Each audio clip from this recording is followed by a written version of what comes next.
श्रीमन्मन्मथमोहनं नटवरं श्रीबालकृष्णं भजे श्रीमद्वल्लभविठ्ठलो गिरिधरं गोविन्दरायाभिधं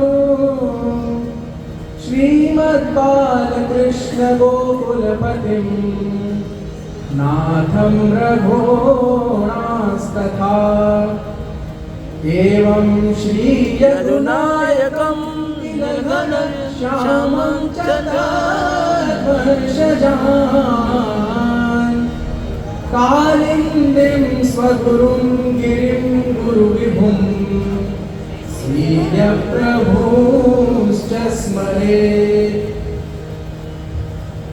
सौन्दर्यं निजहृदगतं प्रकटितं श्रीगूढभावात्मकम् पुनरूपं च पुनस्तदन्तर्गतं प्राविशत् स्वप्रिये संश्लिष्टा उभयोर्भवान् रसमयः कृष्णो हि साक्षिकम् रूपं तत्त्रितयात्मकं परमभिधेयं सदा वल्लभं ध्येयं सदा वल्लभं ध्येयं सदा वल्लभम्। प्रभु श्री बालकृष्णलालजीना चरणारविंदમાં દંડવત કરું છું।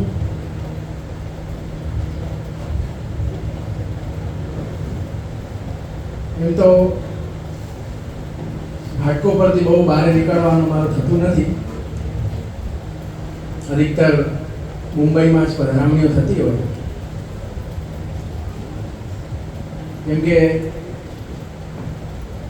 અન્ય વલ્લભકુલ કરતાં થોડી અલગ જીવનશૈલી છે અમારી। અમારા પ્રભુ ઘરમાં બિરાજે છે, મુખ્ય ભીતરિયાવાળો સિસ્ટમ નથી, એટલે મુંબઈ પૂરતું જ અમે સીમિત રાખીએ છીએ। પણ આજે જ્યારે અમે જ્યોતિબેનના ઘરે આવ્યા, લિફ્ટમાં જ્યારે ઊભા થયા આવીને, એમના હસબન્ડે એક બહુ સરસ કોમેન્ટ કર્યો,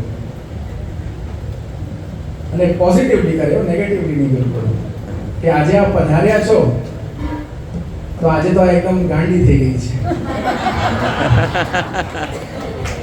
એટલે ઘેલી થઈ ગઈ છે। તો આ વાત સાંભળીને હમણાં સુરત વિવાહ પ્રસ્તાવમાં જવાનું થયું, અમારા ભાઈબંધમાં જતું એટલે તો એમાં એક વલ્લભકુલે બહુ સુંદર વાત અમને કરી। બધા બેઠા હતા, ડિસ્કશન ચાલી રહ્યો હતો।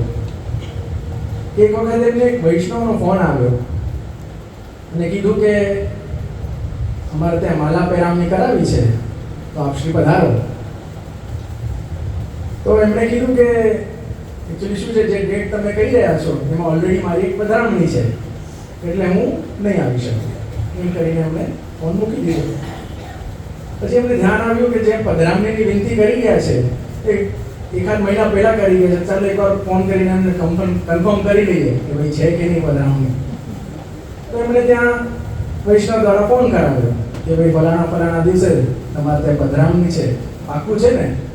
તો ત્યાં વૈષ્ણવે કીધું કે જે અમે એક બે દિવસમાં આપણે ફોન કરવાના જ હતા કે અમારે ત્યાં ગમી થઈ ગઈ છે, એટલે થોડા ટાઈમ પછી આપની અમે પધરામણી કરાવશું।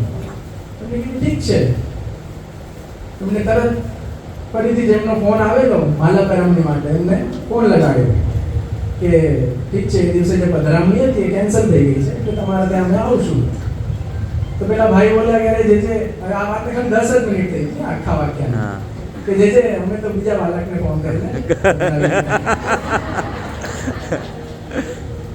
તો આજે સમય એવો ચાલી રહ્યો છે કે આ વૈષ્ણવ પાસે એટલા બધા ઓપ્શન છે કે 10 મિનિટમાં નવા વલ્લભકુલ પણ તમે અરેન્જ કરી શકો। એવામાં જ્યારે એમના હસબન્ડે ઘેલા શબ્દ વાપર્યું તો ખરેખર એ ઘેલા જ છે, કેમ કે છેલ્લા 3.5 વર્ષથી અમારા પાછળ પડે જે ધાણું પધારો પધારો પધારો। દરરોજ એમનો મેસેજ આવે અને દર 15 દિવસમાં અમારી વ્રજયાત્રામાં આવેલા ત્યારથી લઈને પાછળ ફેવિકોલનો જોડો એમ પડ્યા છે. પણ આ ખાલી એમની વાત નથી, આપણા પુષ્ટિ માર્ગની આ વાસ્તવિકતા જ છે કે મહાપ્રભુજીએ જે માર્ગ બનાવ્યો છે આ ખરેખર ગાંડા ઘેલાવા માટે જ બનાવ્યો છે. વાહ, જય હો, જય હો, વાહ. કે પછી જે એને ગાંડા ઘેલા થવું છે હા. એની માટે બનાવ્યો છે. તમે પૂછશો કઈ રીતે? તો આજે સવારે એમના ઘરમાં ચર્ચા થઈ કે આજે ભક્તિની શું પરિભાષા થઈ ગઈ છે.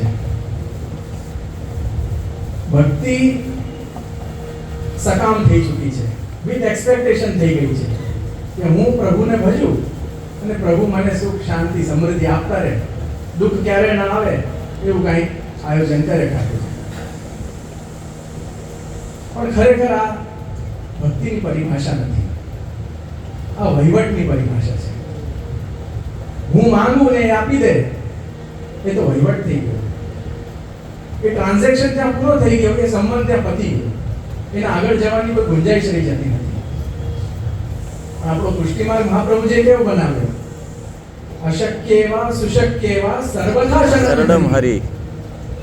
જીવનમાં કેવી પણ પરિસ્થિતિ આવી જાય, જો અશક્ય પરિસ્થિતિ આવે અર્થાત જેમ ધારતા હોય એમ જીવન કદાચ ન પણ ચાલે, દુઃખ આવી પડે, કોઈ પણ સમસ્યા આવી જાય, તો એવામાં પણ હે શ્રી હરિ આપની કાંઈક લીલા હશે, અમે તો આપના શરણમાં છીએ. અને જો જીવનમાં સુશક્ય પરિસ્થિતિ થઈ જાય, બધું આનંદમય હોય, જેમ ધારતા હોય એમ થતું હોય, હે પ્રભુ આપની જ કાંઈ કૃપા છે એટલે આ થઈ રહ્યું છે. તો જ્યારે આવી પરિસ્થિતિ પેદા થઈ જાય ત્યારે આપણે કહી શકીએ કે વ્યક્તિ ખરેખર ઘેલો થયો છે.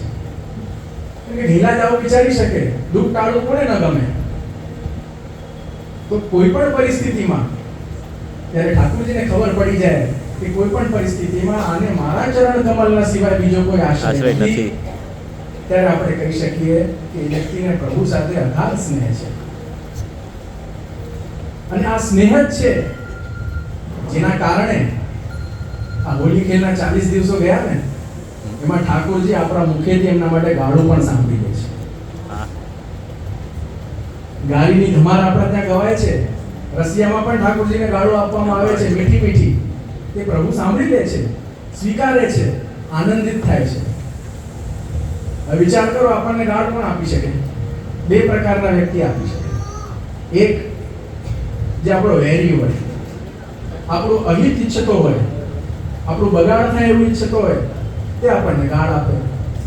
અને એમાં આપણું રિએક્શન શું હોઈ શકે? બે રિએક્શન થઈ શકે. કાં તો આપણે એના પર ચડી જઈએ, એ મુક્કામુક્કી થઈ જાય, અને કાં ઠાકોરજી જો સહનશીલ સ્વભાવ આપ્યો હોય તો આપણે એને પી જઈએ, સહન કરી જઈએ. પણ આ બંને પરિસ્થિતિમાં એના અપશબ્દોનો આપણે ક્યારે સ્વીકાર નહીં કરીએ, એનો તિરસ્કાર જ કરીશું. પણ જે અત્યંત સ્નેહનો સંબંધ હોય, પ્રેમનો સંબંધ હોય, ખાસ કરીને પુરુષોને ખ્યાલ હશે, સ્કૂલ કોલેજમાં ઘણા દોસ્તારોની આદત હોય દરેક સેન્ટેન્સમાં એક ગાળો તો પધરાવે. અમારામાં તો એવા હતા કે અમને અમારા નામથી નહીં પણ બાપના નામે બોલાવતા. કેમ કે મસ્તી છે, મજાક છે, ત્યાં પ્રેમનો સંબંધ છે, ત્યાં કોઈ ખોટું નથી લગાડતું. રસ્તામાં રાહ ચાલતા કોઈ પણ માણસ ભલે કેટલો સ્માઈલ કરીને તમને મળે, પણ એક પણ ગાળ આપશે તો તમે સહન કરી જશો? નહીં કરો, ભલે કેટલી સ્માઈલ કરીને કહેતો. પણ જ્યાં સ્નેહનો સંબંધ છે ત્યાં આ રીતની લીલા સંભળાય. વિચાર કરો, શિશુપાલના 99 અપરાધ ઠાકોરજીએ માફ કર્યા, અને 99માં ઠાકોરજીને આપેલી અઢળક ગાળો પણ હતી. પણ જેમ પ્રભુની લિમિટ પૂરી થઈ તેમ સુદર્શનજીએ પ્રગટ થઈને એનું કામ કરી નાખ્યું, પતાવી નાખ્યું. કેમ? કેમ કે ત્યાં સ્નેહનો સંબંધ નથી. અને આ હોળી ખેલના દિવસોમાં 99 તો શું, આ ગોપીજનોના મુખેથી 999 ગાળ તો ઠાકોરજી એમને બ્રેકફાસ્ટમાં આરોગી જાય છે. આનંદિત થાય છે, ફરી સામેથી એમને પણ આપે છે. કેમ? નિષ્કામ નિષ્કપટ સ્નેહનો સંબંધ છે. તો આ પ્રકારની સ્થિતિ આપણી ક્યારે થઈ શકે? આટલો પ્રગાઢ સંબંધ થાય કઈ રીતે? આપણા ત્યાં તો એમ પણ ગવાય છે, ચુનરી ઓઢાડી મને યશોદાના કાન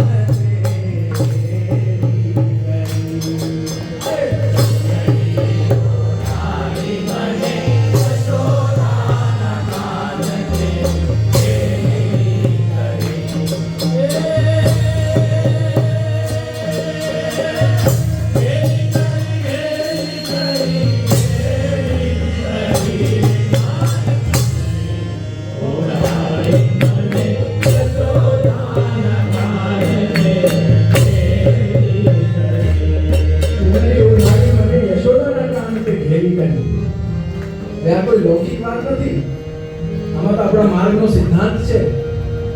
જે રીતે એક સ્ત્રીને ચુનરી ઓઢાડીને એના જે પ્રિયતમ છે એના સાથે એનો સંબંધ નક્કી કરવામાં આવે છે, એ જ રીતે શ્રી મહાપ્રભુજીએ આ બે તુલસીની માળા આપણને પહેરાવી આપણો બ્રહ્મ સંબંધ કરાવી ઠાકોરજી સાથે આપણો સંબંધ કર્યો છે. બોલ શ્રી વલ્લભાધીશ કી જય. આપણા પુષ્ટિ માર્ગની વિલક્ષણતા છે. કેટલી સુંદર વાત છે. અને આ માર્ગ જ એના માટે છે કે બ્રહ્મ સંબંધ થયા પછી પ્રભુ સાથે એ અગાધ સ્નેહ થાય આપણને. જે રીતે ગોપીજનોનો હતો, ત્યારે જઈને આપણે પ્રભુને હોળી ખેલમાં ગાઢ દેવા લાયક બની શકીએ. એમને નહીં ઠાકોરજી સાંભળી લે કોઈ પણ. તેના માટે સ્નેહ થવો જરૂરી છે. પ્રેમ, આસક્તિ અને વ્યસન આ ત્રણ પગથિયા છે જે દરેક જીવને પુષ્ટિ માર્ગીને ચડવાના છે. આસક્તિ કઈ રીતે થઈ શકે? કે જ્યાં ભક્તિમાં સકામતા ના હોય. એ ખૂબ સુંદર વાર્તા છે કે એક વખત એક રાજા પોતાના નિજ પરિકર સાથે ઘોડા ઉપર સવાર થઈને જંગલમાં શિકાર કરવા નીકળે છે. તો કંઈક એવી પરિસ્થિતિ ઉત્પન્ન થાય છે કે દિશા ભ્રમ થઈ જાય છે અને પોતાના સંગથી દૂર વયો જાય છે અને જંગલમાં ખોવાઈ જાય છે. તો એની એવી પરિસ્થિતિ થઈ જાય છે, નથી જલ, નથી કંઈ ખાવાનું, ખોવાઈ ગયા છે. અમુક દિવસો તો ઝેલી ગયા, કપડા વપડા ફાટી ગયા, મેલા થઈ ગયા, ચહેરા ગંદો થઈ ગયો. એવી સ્થિતિ આવી ગઈ કે બેભાન થઈ ગયા. જ્યારે એની આંખ ખુલી તો જોયું પોતાને એક ઝોપડીમાં છે. એક માણસ એમના પાસે ઊભેલો. મેં પૂછ્યું, તમે કોણ છો? કીધું, અહીંયા ફલાણા બાજુના ગામમાં રહું છું, અહીંયા જંગલમાં હું આવ્યો હતો, તો આપને આમ પડેલા જોયા. એને જાણતો નતો કોણ છે. તો અહીંયા પ્રાણ આપના બચાવવા માટે હું લઈ આવ્યો. રાજાએ કીધું, કયું ગામ છે અહીંયા નજીક? કીધું, ફલાણું ગામ છે. રાજાએ કીધું, આ તો મારી જ રિયાસતનું ગામ છે, પણ લોકોએ તો મારો ચહેરો જોયો નહીં, હમણાં હાલતે આવી તો કોણ મને ઓળખશે? તો એક કામ કરો, તમે મને થોડા રૂપિયા આપો તો હું જઈ અને મારા લોકોને બોલાવું. એ બિચારો ગરીબ હોય છે, અમુક જેના પર સિક્કા હોય છે રાજાને આપી દે છે અને રાજા બચી જાય છે, વયા જાય છે. થોડા દિવસ પછી આખો લશ્કર લઈને ત્યાં આવે છે અને તે માણસ અને તેનો નાનો દીકરો હોય છે તેને પોતાના સાથે લઈને પોતાના મહેલમાં લઈ જાય છે. ખૂબ સત્કાર કરે છે અને જ્યારે જવાનો વારો આવે છે ત્યારે એને કહે છે કે આ તારો નાનો દીકરો છે, ખૂબ કુશળ છે, અને તું મારા પાસે મૂકી જા. તો ઠીક છે, ઓલા ભાઈ મૂકી જાય છે. વર્ષો સુધી એ ત્યાં રહે છે. એ જે પિતા હોય છે એ પણ ભગવદ્ધામ પહોંચી જાય છે. તો રાજાને એક દિવસ એવું થાય છે કે મારી એકને એક દીકરી છે અને આ છોકરો યુવાન, ખૂબ કુશળ છે, બુદ્ધિમાન છે. હું આને મારો બધો રાજપાટ સોંપી દઉં, મારી દીકરી આને એનો લગ્ન કરાવી દઉં. હવે ઓલો છોકરો એવો મૂર્ખ, એના મનમાં શું વિચાર? આટલા વર્ષ સુધી મેં અહીંયા કામ કર્યું અને રાજા જોને કેવો છે, મારા બાપથી 5 રૂપિયા લીધા હજી સુધી નથી આવ્યા. એક બાજુથી રાજા ચાલતા આવે છે, એક બાજુથી ઓલો આવે છે, બંને એક જગ્યાએ મળે છે. ત્યારે તમે અહીંયા શું કામ છે? તો રાજા બળપ્પન દે, ના બેટા તું બોલ, તને શું કામ છે? તો લોકો કહે છે કે આટલા વર્ષ સુધી અહીંયા મહેનત કરી રહ્યો છું, મજૂરી કરી રહ્યો છું અને તમે મારા બાપના 5 રૂપિયા હજી સુધી નથી આપ્યા. આપણે તો આપી દો, તમે આટલા મોટા રાજા છો. તો તરત 5 રૂપિયા કાઢીને આપી દે ને હવે જા. તો જે જીવ ઠાકોરજી સામે આમ કરીને જાય છે ને એ આવી સ્થિતિ છે. બરોબર. પ્રભુ કેવા છે, કેટલા હાથ છે એમના, અનંત છે. એટલે બે હાથથી માંગવા વાળું માંગીને કેટલું માંગી શકીએ આપણે. સકામતા આ ભક્તિનો હિસ્સા હોય જ નથી. આપણે માંગવા જઈએ કઈ, આપણી બુદ્ધિ કેવી, આપણે તો માંગતાય નથી આવડતું. મહાપ્રભુજી તો આજ્ઞા કરે છે, જીવ કાં માંગી જાને, જીવને તો માંગતાય નથી આવડતું. કાંઈ આડું અવડું માંગીને ઠાકોરજી તથાસ્તુ કરી નાખે, આપણું તો પતી જાય. એના કરતા વૈષ્ણવ પુષ્ટિ માર્ગીએ આમ ન હોવો જોઈએ. આપણે તો ગોવર્ધન નાથ કી જય, આપણી તો આ પોઝિશન હોવી જોઈએ. કેમ? મંડળ મધ્ય બિરાજત ગીરધર, જ્યાં સત્સંગ થતું હોય ત્યાં ઠાકોરજી સાક્ષાત રમણ કરતા હોય. આમ કરીને બેઠા હોય તો ઠાકોરજી ક્યાં આવીને બિરાજે? આમ હોય કમસે કમ ઘોડામાં તો બિરાજે. વાહ. એટલે માગવાનું કામ આપણા ત્યાં નથી. સકામતાની કોઈ જગ્યા નથી. જ્યાં નિષ્કામ ભાવ છે, નિષ્કપટ સ્નેહ છે, ત્યાં જ પુષ્ટિ માર્ગ છે. આ વાત દરેકે સમજવાની છે. મને ખબર છે આ વાત ગળે ઉતારવી બહુ કઠિન છે અને ફોલો કરવું બહુ કઠિન છે. મહાપ્રભુજીએ બે સુંદર ઉપાય આપણને બતાવ્યા. કયા સુંદર ઉપાય છે? સેવાયામ વા કથાયામ યસ્યાસક્તિર દૃઢા ભવેત. સેવા અને કથા. કૃષ્ણ સેવા સદાકાર્ય. ઠાકોરજીની સેવા સર્વોપરી છે અને એને સહાયક સત્સંગ છે, કથાઓ છે. જો કોઈ કારણસર સેવા ન કરી શકતી હોય તો કથા અને સત્સંગ દ્વારા પણ પ્રભુમાં આસક્તિ આપણી થઈ શકે છે. પણ એન્ડ ગોલ તો ઠાકોરજીની સેવા જોવી જોઈએ. એવું નહીં કે માત્ર કથા અને દર્શન. દર્શન ભક્તિ નથી. અવધા ભક્તિમાં દર્શન નામની કોઈ ભક્તિ નથી. કેમ? કે દર્શનથી આપણને આનંદ થાય છે, પણ ભક્તિમાં ઠાકોરજીના તત્સુખનો વિચાર હોવો જોઈએ. એમની સેવાથી એમને જે આનંદ પ્રાપ્ત થાય તેનાથી આપણને આનંદ વિરાય કરવાનો છે. તે ભક્તિની પરિભાષા છે. જ્યારે આવો ભાવ આપણા ભીતર ઉત્પન્ન થાય ત્યારે આપણે આ હોળી ખેલના દિવસોના આપણે ખરેખર આનંદ લઈ શકીએ. હવે બહુ સમય ન લેતા હોળીના રસિયાનો આપણે આનંદ લઈએ. અને મહાપ્રભુજીનો વંશજ હોવાને નાતે એક ઉપદેશ તમને ખાલી આપીશ કે જેમને જેમને બ્રહ્મ સંબંધ છે કેટલાઓને છે, પેલા તો હાથ ઉપર કરજો. ઓલમોસ્ટ બધાને છે. અને ઠાકોરજી કેટલા ત્યાં બિરાજે? પુષ્ટ આવેલા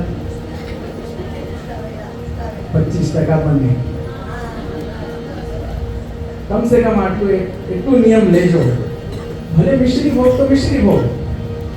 અને મેં ઘણી બધી અહીંયાની કમ્પ્લેન્ટો સાંભળી છે. એકબીજાને ફોન કરીને છે ને, નથી આપણે શીખવાનું, તમારે ગુરુદેવથી તમારે શીખવાનું છે. સૌથી મોટી પ્રોબ્લેમ આ જ છે. ઘરમાં કાંઈ પણ થાય તો ફલાણી બેનપણીને ફોન લગાડશે. બેનપણીને ઉપદેશ દેવાનો તમને અધિકાર જ નથી. આજે જ મેં એમને કીધું, કોઈ 50 વર્ષથી ડાયાબિટીસની ગોળી ખાતો હોય તો ડાયાબિટીસનો ડૉક્ટર નથી બની જવાનું. કોઈ 25 વર્ષથી સેવા કરે છે તો એ કંઈ તમારા ગુરુ નથી બની જવાનું. ડાયાબિટીસનો ડૉક્ટર ભલે 30 વર્ષનો હોય પણ જાશો તમે એના આગળ જ. બેનપણીથી નહીં બોલો કઈ દવાની. એ જ રીતે ઠાકોરજીની સેવા કરતી ગુરુ આજ્ઞા, ગુરુની આજ્ઞા પ્રમાણે જ કરવી જોઈએ. તો એટલું તમે નિયમ લેજો, જેમના ત્યાં પુષ્ટાવેલા પ્રભુ નથી બિરાજતા, જેમના ત્યાં ઠાકોરજી જ નથી બિરાજતા, તે તો પેલા પધરાવે. અને જેમના ત્યાં રમતા લાલન બિરાજે છે, કમસે કમ ઠાકોરજીને પુષ્ટ કરે. પુષ્ટ કરાવીને, પુષ્ટાવાનો અર્થ શું છે તમે જાણો છો? આપણે ત્યાં કોઈ આવાહન ને વિસર્જનનો પ્રકાર નથી. જ્યારે ઠાકોરજીને પુષ્ટ કરવામાં આવે છે, જે રીતે જન્માષ્ટમીના દિવસે જે શ્લોકો બોલવામાં આવે છે તે શ્લોક બોલીને ઠાકોરજીને તમારા ઘરમાં પ્રગટાવવામાં આવે છે. ઠાકોરજી સાક્ષાત પ્રગટ થાય છે. જે રીતે તમારા ઘરમાં તમારું બાળક રમે છે, એ રીતે ઠાકોરજી તમારા ઘરમાં રમણ કરે છે. એ ક્યાંય ભાગી જવાના નથી. જ્યારે ઠાકોરજી પુષ્ટ થાય છે ત્યારે એક કમિટમેન્ટ આવે છે. રમતા લાલન હશે, બહાર ગામ જવું હશે, તમે તાળો પેક કરીને વયા જશે. પણ જો પુષ્ટ આવેલા હશે તો ત્યાં કમિટમેન્ટ હશે.